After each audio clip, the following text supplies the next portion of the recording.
بسم الله الرحمن الرحيم waxaan doonayaa inaan caawa halkan aan kala hadlo shacabka Soomaaliyeed meel kasta oo ay joogaan oo runtii walaac xoogan ka qaba xaaladaha taagan iyo mustaqbalka dalka sida aan marar badan aan u cadeynay waxaan diyaar u nahay in dalku doorasho ay ka dhacdo waqtigeedana ay ku dhacdo si nabdoonna ay u dhacdo balse nasiib darro waxa caqabad ku ahaa dad gaar ah iyo dawladda shisheeye oo ujeedkoodu ahaa in dalka ay foodo ay ka dhacdo ama foodo la galiyo burbur iyo kala qaybsanaan dib loogu celiyo si uu u dhaco firaaq dastuuri ah anagu ka dawlad ahaan markasta waxaan diyaar u nahay ama aan u ahayn in la qabto doorasho aan shuruud ku xirnayn oo saldhigeedu yahay heshiisyadii hore loo gaaray ee 17 Sebtembar 2020 iyo talooyinkii ama tala bixintii guddiga farsamada ay ku gaareen magaalada Baydhabo 16 Febraayo 2021 waxaan bogaadinayaa dadaaladii nabadda ee ra'iisul wasaaraha iyo madaxweynayaasha Galmudug Hirshabeelle Koonfur Galbeed iyo gudoomiyaha gobolka Banaadir anigoo soo dhaweynaya baaqyadii ay ka soo saareen arrimaha doorashooyinka haddaba si loo suurtageliyo qabashada doorasho ku salaysan heshiisyadaas aan soo xusnay waxaan ugu horeyn aan ugu baaqayaa dhammaan dhinacyada Soomaaliyeed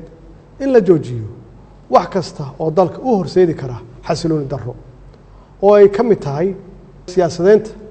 arrimaha ciidamada kala qaybinta bulshada iyo burburinta hantida dadweynaha shacabka Soomaaliyeed ee sharafta leh waxaa maragma doonta ah in aan mar walba ayna garab taagnaayeen walina ay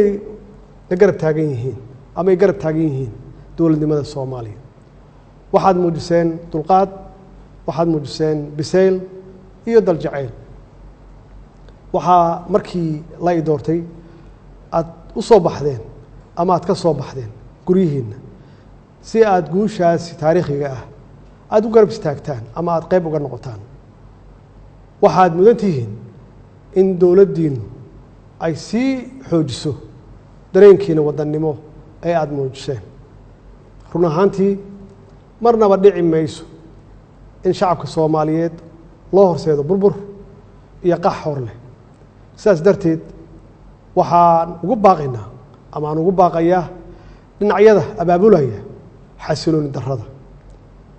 oo ay ka mid yihiin siyaasiyiin shalay xilal dalka u soo hayay maantana doonaya inay xilkaas iyo mid la mid ah ay qabtaan inay u horseedaan foodo si ay kursi ay ugu gaaraan maalmihii la soo dhaafay waxaa astaan cad ay u ahaayeen sharka iyo khayrka waxaa loo qaybsamay badbaadiye iyo barakiciye intii aanu noqon lahayn barakiciyaal waxaa aan doonaynaa inaynu noqonno badbaadiyaal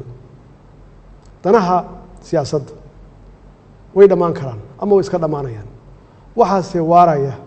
ciidda iyo calanka ummadda Soomaaliyeed ayagaana mudnaan kale waxyaabaha kale ee aanu isku hayno waxaan garawsanay inaan ka hortagno hagardaamo kasta oo lagu beegsanayo xasiloonideenna iyo badqabkeenna shisheeye badan ayaa maskax maal iyo muruqba ku bixinaya sidii ay u marhabaabin lahaayeen horumarka ummadda Soomaaliyeed si ay u helaan ama ay uga helaan dana u gaar ah annaguna waxaan ku dadaalnay inaan gaashaanka ku dhufanno waxaanu diidnay in dhalinyaradeenna laga dhigto xaabo la shito gacmahoodana lagu burburiyo nafta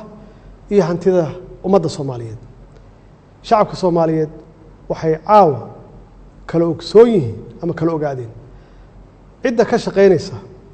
inaysan doorasho dhicin dowladnimada la burburiyo iyo cidda u hiilinaysa nabadda qaranimada iyo wadajirka ummadda Soomaaliyeed shacabka Soomaaliyeed ee sharafta leh waxay caawa ka marakacayaan ama ka marakaci doonaan dadka xukunka ku raadinaya dhiigga dhalinyarada Soomaaliyeed iyo kuwa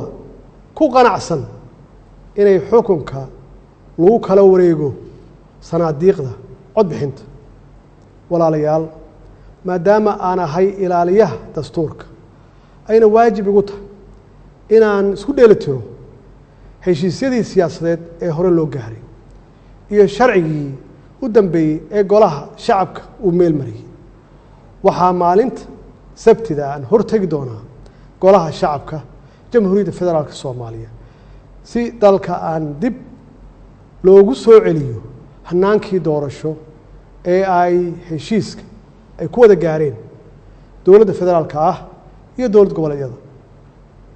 dowladda federaalka Soomaaliya waxay aaminsan tahay ama aaminsanayd welina ay xal u aragtaa in wadada kaliya ee furan ay tahay midda wada hadalka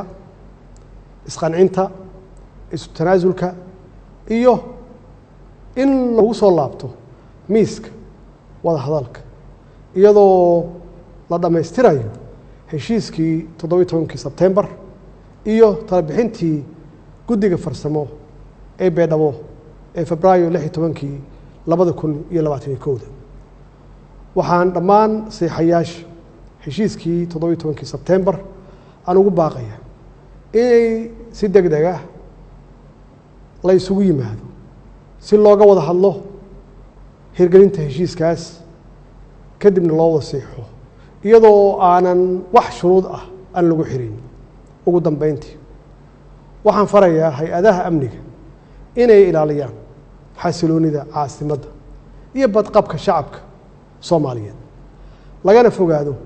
wax kasta oo dhalin kara khalkhal amni shacabka Soomaaliyeedna ay arrintaasi ku garab siiyaan ciidankooda qalabka sida